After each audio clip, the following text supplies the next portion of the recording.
I've been called a boy racer a fair few times. Yeah, a lot. The whole village.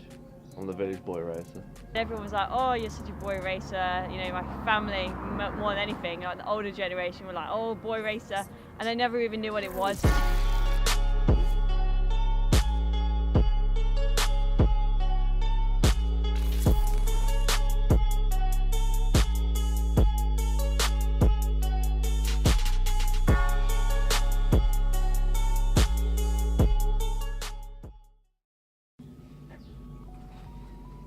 Started years ago, didn't it? You know, you had all the max power days, and now it's all stance and fitment days. The car scene has changed over the last, say, 20 years. I feel like nowadays it's more about the look of the car and just the outside and styling. Modifications that people do are your exhaust, lowering it, change your alloy wheels. Wind deflectors are nice and cheap, changes some badges. A lot of people go wide body, stance fitment, drift spec. Yeah, there's loads of different takes you can go on it. Definitely a lot of modified cars coming out now that are going down the audio line with their built walls, their 15-inch subs in the boot, and yeah, it's going mad. And nowadays people do so much to their car and change it in so many different ways, and they try and be so different as they can be, like such. That I don't think there's much of the category anymore. Some people go absolutely nuts with their cars, and to be honest, some of them are absolutely stunning, even though the amount they've spent on them. They are absolutely stunning. So it's going wild, but there's nothing wrong as long as you enjoy it. You know, that's all it is. To people that don't know what stance is, it's with regards to Best fitment possible, so you can look nice sat in a car park, is basically how I see it. Air ride, full of lows, stretch tyres and mad fitment. That stance pretty much. It's getting popular and popular, yeah. A lot more people are getting into the stance scene. But yeah, it's constantly evolving. Every year something's different. Something's doing something mad to their car. If we're talking about boy racers, we're talking about youngsters with the cheaper cars, with the Fords and the Corsas and the MX-5s. With the young generation, they change more about the car, so they'll lower it, change their wheels, add stuff on themselves because they want to be known to be able to modify their own car. You can't expect everyone in the car scene to be a mechanic and be able to do their cars up straight away.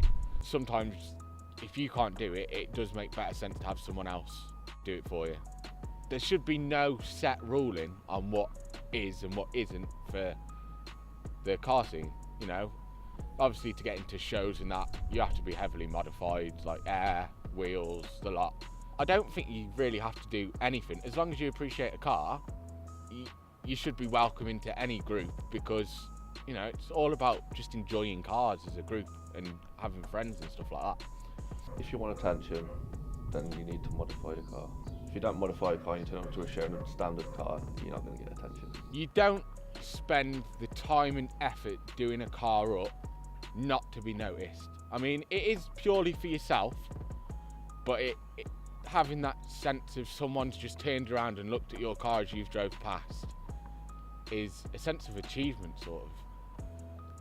It's just a nice feeling to see that people are noticing you for what you've done to your car. I mean, I started modifying my car just because I just thought it was really good fun. Say a lot of girls will spend like loads of money on getting their nails done and getting spray tans and things like that, and all I've ever wanted to do is make sure my car looks clean every weekend. You know, during the summer I literally clean my car like every single week because I just want it to look good, and I honestly just love it when I'm walking back to my car from going to the shop or something. It's just in the car spec. I'm just like, oh god, that's so good. It's nice to know you got a nice modified car. People take a lot of interest into it. A lot of people like the attention and like the reaction they get once their car's built and finished. It's a bit of a stupid word these days. I don't really think you can't really associate it as much as what you could in, say, the early 2000s and the 90s. But I've been called a boy racer many times for having loud exhausts, speeding and all that, but I wouldn't consider myself one. Everybody thinks you're a boy racer. As soon as you've got a modified car, that's it. You're instantly stereotyped as a boy racer, even though you're not always. Boy racer was made up, I presume, for youngsters that mess about and don't drive properly, you know, get in trouble, cause accidents. and that's not what a car enthusiast is. It's completely different things. It's just having fun with your friends, enjoying cars, whether you like the car or not. It's just appreciating other people's work, time and effort they've put into it, and just having a laugh. It's used as an offensive word, I think, a lot. You hear one bad thing about one person that's, say, done 150 mile an hour, the police chase and all that, which is bad, but it also brings a bad reputation on other people that are in the car scene, that everyone misbehaves, you know, no one's perfect, but the majority of us do respect the laws, that we do respect other people, and I do feel that the media do have an influence on making, as you said, the term boy racer worse than what it is. If they're talking about car enthusiasts in a positive light, they'll call us car enthusiasts, but if they've got something bad to say about us, they will call us boy racers for sure, yeah. Boy racers are the people that's just boy racers basically, around streets and still on track.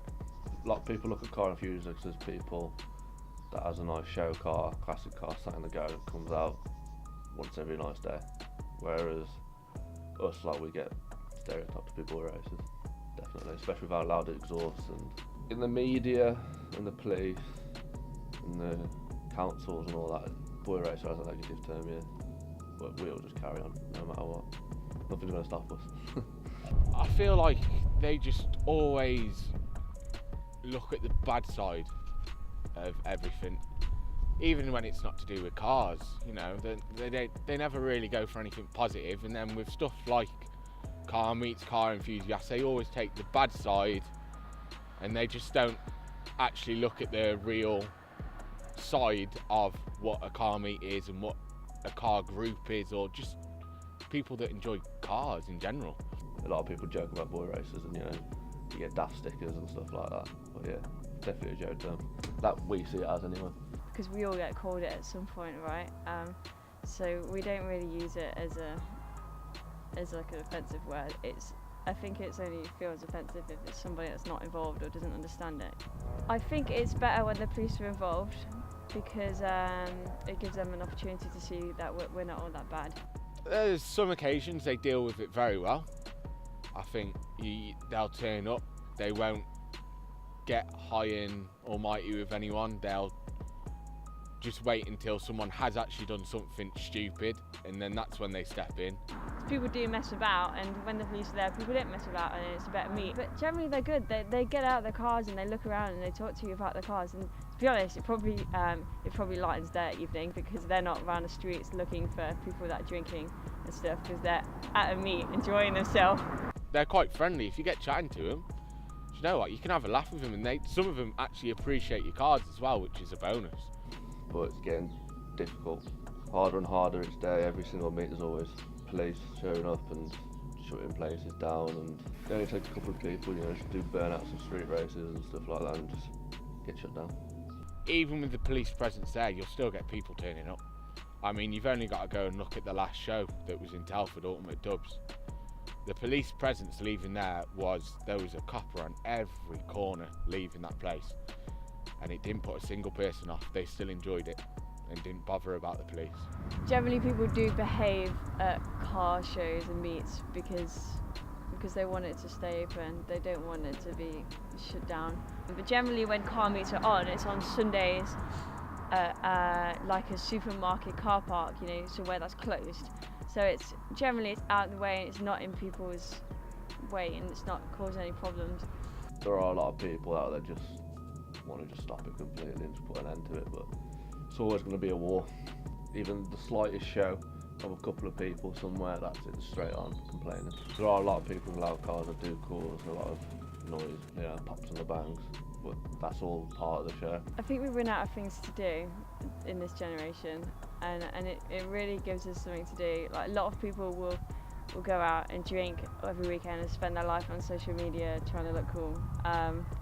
Whereas being a car enthusiast, if you enjoy it, it gives you something to do and a place to be. You know, like, people meet up all the time, and it's a social thing, you know. Just do your own thing. You know, take it your way. It's your car. Don't let anyone stop you doing what you want to do. People call me a boy racer, but that doesn't make me a bad person.